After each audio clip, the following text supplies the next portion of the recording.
महाराष्ट्र का विधानसभा चुनाव, झारखंड का दूसरा फेज और उत्तर प्रदेश की 9 उपचुनाव की सीटों पर मतदान लगातार जारी है। हमारे साथ बात करने के लिए कांग्रेस पार्टी के वरिष्ठ नेता प्रमोद तिवारी हैं। प्रमोद जी, जिस तरीके से ट्रेंड आ रहा है, महाराष्ट्र में लगातार वोटिंग चल रही है, उत्तर प्रदेश में कहीं कहीं पे अभी तक थोड़ी बहुत सूचना है, मीरापुर में भीड़ ने थोड़ा वहाँ बवाल किया है। किस तरीके से देख रहे हैं और क्या दिखा रहा है ये चुनाव का ट्रेंड? देखिए, जो समाचार महाराष्ट्र से आ रहे हैं, झारखंड से आ रहे हैं, या जो उपचुनाव उत्तर प्रदेश में हो रहे हैं, जो कार्यकर्ता, जो लोग जुटे हुए हैं उनसे एक बात बहुत साफ होगी।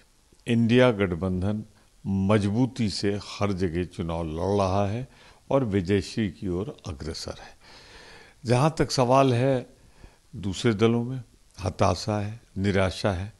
तभी तो कल 5 करोड़ रुपए जनता ने और कार्यकर्ताओं ने, जो बहुत ही वरिष्ठ नेता हैं तावड़े जी भारतीय जनता पार्टी के, उनके साथ पैसा बांटते हुए आरोप लगे, इन सब की जांच होनी चाहिए। पर मुझे पूरा भरोसा है कि हम दोनों राज्य इंडिया गठबंधन के पास रहेंगे और यहाँ भी उत्तर प्रदेश में इंडिया गठबंधन, जो समाजवादी पार्टी के चुनाव चिन्ह पे हम लड़ रहे हैं, कम से कम 7-8 सीटें हम जीतेंगे, 9 भी जीत सकते हैं। महाराष्ट्र में बिटकॉइन घोटाले को लेकर के क्या कहेंगे? बीजेपी ने काफी गंभीर आरोप सुप्रिया सुले और नाना पटोले पर लगाए। बिल्कुल साफ हो गया। जब गर्दन तक फंस गए तावड़े साहब, भाजपा के नेता, शीर्ष नेता, तो उन्होंने एक झूठ उछाल दिया। सुप्रिया ने कह दिया कि मेरी आवाज़ ही नहीं है, और जब आवाज़ ही नहीं है तो डायलॉग का मतलब क्या है? जिसकी आवाज़ आप कह रहे थे उसने ही मना कर दिया। तो ये एक झूठा, और कहा भी है सुप्रिया जी ने कि मैं इसके खिलाफ नोटिस जारी करूंगी, अदालत की शरण लूंगी।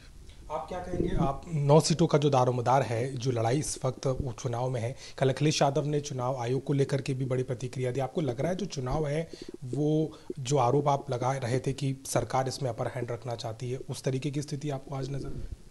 देखिए, भाजपा का ये हमेशा से परंपरा रही है कि जनता जिताए न जिताए, बाई इलेक्शंस में वो धन बल, जन बल, प्रशासन बल लगा के चुनाव जीतने की कोशिश करते हैं। तो जो अखिलेश जी ने अपनी आशंका जाहिर की है, और निर्वाचन आयोग कुंभकर्णी नींद सोता रहता है, तो ऐसे में जो आरोप अखिलेश जी ने लगाए हैं, उन्होंने अपने अनुभव के आधार पर लगाए हैं। जो भाजपा की अब तक कार्यप्रणाली रही उस पर लगाए। मुझे पूरी उम्मीद है कि हम 9 की 9 सीट जीतेंगे उत्तर प्रदेश में। और जो कविता उन्होंने, जो नज्म कह लें उसे, जो इलेक्शन आयोग के बारे में कहा है, कहीं ना कहीं सटीक बैठती है। यद्यपि न वो कह रहे हैं ये इलेक्शन आयोग के लिए, न मैं कह रहा हूँ। हमसे बात करें तो कहीं ना कहीं उत्तर प्रदेश समेत महाराष्ट्र के चुनाव में लगातार वोटिंग हो रही है और कहीं ना कहीं विपक्ष सीधे तौर पर बीजेपी पर अपने तरीके से चुनाव कराने का आरोप लगा रहा है। लखनऊ से कैमरामैन रोहित के साथ अभिषेक मिश्रा, आज तक।